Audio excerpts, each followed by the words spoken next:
It began like a happy family day, the kind you see in pictures. The sun shone bright in the big, old room where my husband's mom had parties. She said it was a day for all her grandkids. We talked about it for weeks.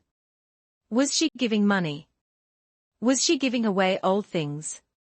Was she planning something big? She kept saying it was a surprise for all the kids. So we were there, balloons on the porch, food on the table, little kids running around, excited, with phones and cameras. I sat with Emily, who is 7.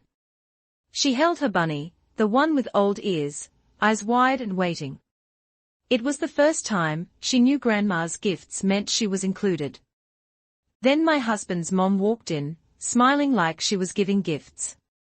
She held a bunch of small, soft boxes, all the same. Everyone made happy sounds. One by one, she gave them out. To my nephew, a gold band for his wrist, with his name on it. To my niece, the same thing. More boxes, more bands, more happy noises. Phones took pictures. Thanks, Grandma. You're the best. Emily looked more excited with each box. She sat up tall, holding her toy tight. She thought she would get one too, to feel loved like them. And then it didn't happen. My mother got to the last box. She looked at Emily. She almost gave her the box, but then took it away. She smiled a fake smile. Maybe next time, dear, she said. Everyone stopped moving. The kids stopped playing. The room felt still and tense. Emily blinked, her mouth shaking. She looked at me and said quietly, "So only I heard, Mommy, was I bad?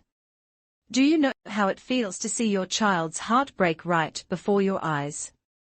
To feel mad, but be stuck in a room of people acting like all is well." I put my arm around her.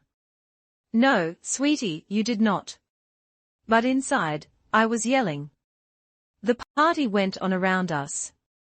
Parents gave each other odd looks but said nothing. Kids showed off new toys, their joy now mixed with worry. And across the room, my husband Mark stood still by the fire. His face was tight, hands so closed his knuckles were white. He wasn't looking at me.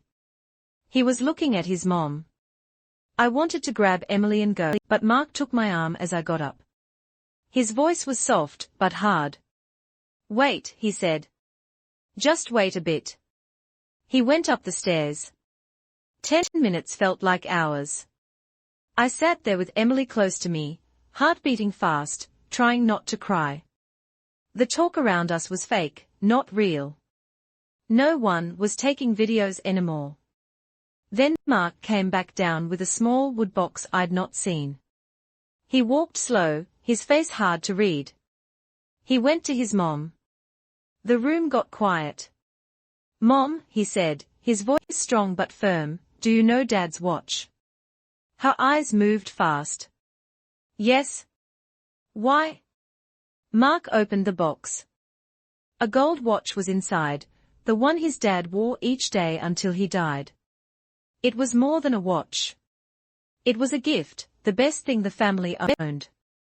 "Dad gave this to me before he died," Mark said, loud enough for all to hear. "He told me to give it to one who should have it, one who knows family." He turned, kneeling to Emily. Her eyes got big. "For me?" She said low. "Yes, dear," Mark said, his voice soft, "because you should have it, because you are in this family, because you're great, and no one can say you are not." He put the watch in her small hands.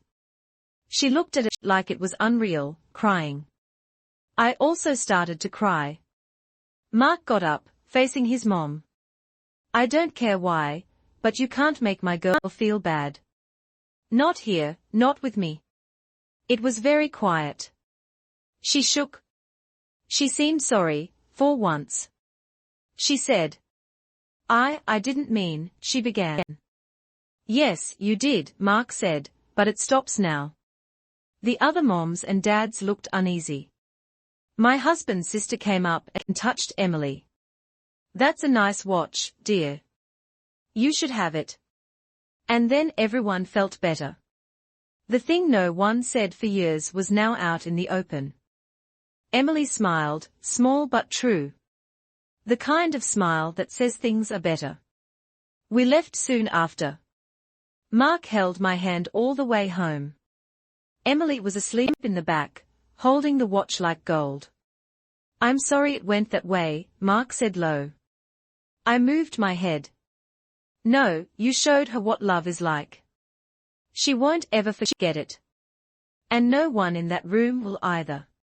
Because sometimes family isn't about who you're born to, or old ways, or things passed down. It's when someone gets up and says, that's enough. This is my kid. She's important. That night, as I put Emily to bed, she said soft, Daddy's watch makes me feel like a princess. I kissed her head. You're more than a princess, sweetie. You're loved. Downstairs, Mark sat at the table, his head in his hands. He looked up at me. I couldn't let her go through what I did. And right then, I knew why he did it wasn't just for Emily. It was for the little boy he once was, who must have felt not seen, not picked, left out. He stopped it. He changed shame into safety. He changed a mean moment into a lesson about love. And that's what our girl really got that day. More than things, know she's worth your best. If you've seen someone you care about hurt, this is for you. Don't just look away. Tell others. Say something below. Show folks that being kind is key. We must choose it. Let's all do that now. Thanks a lot.